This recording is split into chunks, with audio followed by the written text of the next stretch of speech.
খেয়াল করে দেখেন। রে তুই সিগারেট খাচ্ছিস কিসের জন্য? আমাদের বংশে কেউ সিগারেট খায়? দাঁড়া, তোর নামে আমি আব্বাকে কমপ্লেন করবো। তোর টাকায় খাচ্ছি নাকি আমি? আমার ইনকামের টাকা আমি সিগারেট বিড়ি যা ইচ্ছা তাই খাই, তুই বলার কে? আর তুই বাড়িতে কমপ্লেন দিবি, যা কমপ্লেন দেগা। আমার টাকায় সংসার চলে, আমি টাকা দিই, ওই টাকার খাবার তুইও খাস। নিজে তো বেকার, আগে ইনকাম কর, তারপর আসবি আমাকে জ্ঞান দিতে। বড় ভাই মেরাচ্ছে।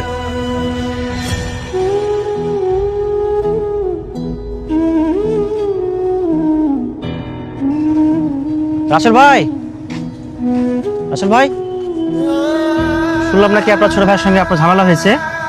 ভাই আপনার ব্যবহারে কিছু মনে করেন না, আপনাকে মাফ করে দিন ভাই। আসলে রাজু, ওর তো ব্যবহারে আমি কিছু মনে করিনি, ছোট ভাই ভুল করতে পারে। কিন্তু আসলে যে বিষয়গুলো লেও বলেছে না, ওগুলো আমার সরাসরি বুকে এসে লেগেছে ভাই। কারণ আমরা যারা সমাজে লেখাপড়া শেষ করে বেকারত্ব জীবনযাপন করছি, তারা আসলে আমরা কিন্তু চেষ্টা করি ভাই যে চাকরিটা যেন দ্রুত হয়ে যায়। আমরা সংসারে বোঝা হতে চাই না ভাই। কিন্তু এই লেখাপড়া শেষ করার পরে আমি তো প্রতি মাসে ধরো প্রতি 2, 3, 4টা করে ভাইবার দিয়েছি ভাই।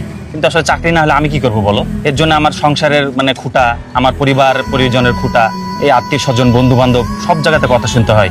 শুনতে শুনতে আমি ক্লান্ত হয়ে গেছি। কিন্তু যখন আমার ছোট ভাই একটা ভুল করলো, আমি তাকে শাসন করতে যে ছোট ভাই যে ব্যবহারটা আমার সাথে করেছে ভাই, আমি আসলে ভাই এটা মানে নিতে পারিনি ভাই।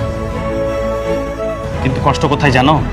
আজকে বেকারত্ব নিয়ে আমার ছোট ভাই আমাকে কথা শোনালো, এমনকি আমার গায়ে হাতটা তুললো। আমি ওই ছোট ভাইকে ছোট থেকে মানুষ করেছি ভাই, চটটা আমার বুকে লেগেছে ভাই। ভাই আপনার কথায় রাগ করেছি বুঝতে পারছি ভাই, কিছু মনে করেন না। আপনি বড় ভাইকে মাফ করে দেন ভাই, ইনশাল্লাহ একদিন আপনার চাকরি হয়ে যাবে। চলেন ভাই যাই, আপনাকে মাফ করে দেন ভাই, ছোট মানুষ বুঝতে পারেনি।